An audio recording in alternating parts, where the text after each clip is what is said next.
Ну, виходить, що Росія нічого не змінила, а її вертають в Раду Європи. Так мені це виглядає. Мені здається, що це Європа здає свої позиції, відступає далі від своїх принципів, ідеалів демократії. Мені здається, Росія має бути виключена з Ради Європи. Чому її вертають у парламентську асамблею Ради Європи, якщо вона не гідна бути взагалі членом Ради Європи? Рада Європи – це об'єднання демократичних країн за права людини і за європейські цінності.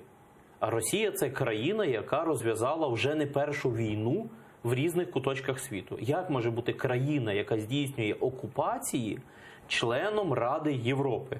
Або я змісту поняття Організації Ради Європи не розумію, або я неправильно оцінюю Росію. Я впевнений в тому, що я добре розумію, що написано в документах Ради Європи і в чому суть цієї організації. І Росія там знаходиться помилково. Чому Білорусь не є членом Ради Європи? Бо в них є смертна кара.